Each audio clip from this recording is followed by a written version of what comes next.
بغطاء من طيران التحالف الدولي تمكنت وحدات حماية الشعب الكردية من طرد أفراد تنظيم داعش والسيطرة على القرى المتاخمة لبلدة تل تمر في محافظة الحسكة.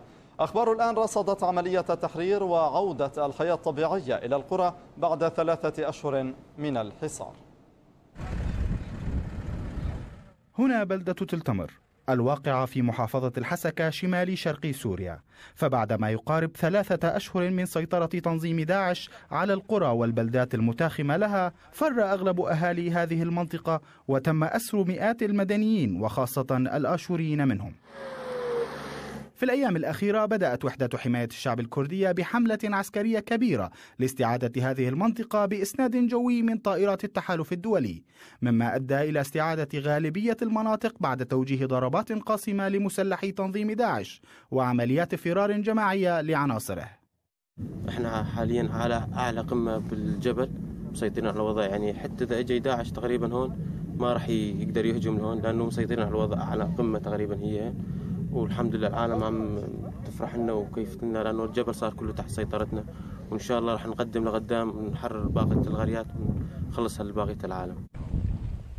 آثار الدمار واضحة في هذه القرى، لم يتبقى أي منزل أو دار عبادة إلا وتضرر، كحال منزل هذه السيدة الأرمنية التي وصلت للتو لتتفقد منزلها، لكنها فوجئت بسرقة كل ما تملك كونها خرجت ولم تأخذ معها أي شيء كانت تدخره لسنوات طويلة. مصاري، في عندي ذهب، كان في عندي بنتي مجهزة جهزناها تياب يمكن 150,000، جابت ملطقية تياب بس جديدة كلياتها من عدد المصاري. كان عندي مطمورة بالذاك كمان شالينا، موني عندي يمكن فوق 50,000 بالله أغراض أكلها. في هذا المشفى الميداني داخل بلدة تل تمر كثير من العمل، حيث ظروف الحرب التي طالتها قد أوجدت وضعا جديدا من انتشار أمراض يكون نهر الخابور المتاخم للبلدة سببها، إضافة إلى الجثث المنتشرة في المنطقة. أمور أو كما يحب أن يسمى بشورش، إسباني من إقليم كاتالونيا، انضم للكادر الطبي لوحدات حماية الشعب الكردية منذ شهرين هو والعديد من المتطوعين الأجانب لتقديم يد العون لأهالي هذه المنطقة.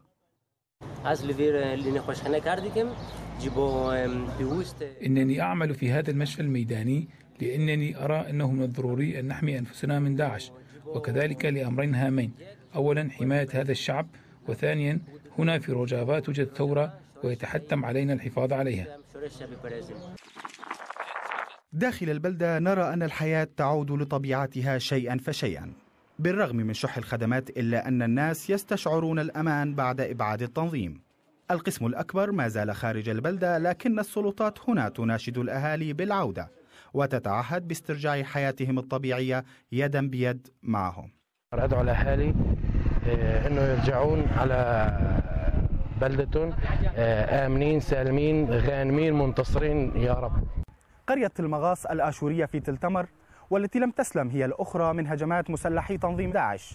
القسم الأكبر من هذه القرى والتي سيطر عليها التنظيم سابقا بات يفر منها الواحدة تلو الأخرى بانتظار الأيام القادمة وإعادة سيطرة الوحدات الكردية والقوى المتحالفة معها لضمان عودة الأهالي إلى منازلهم وإطلاق سراح أسراهم. أختين أسعد، تل تمر.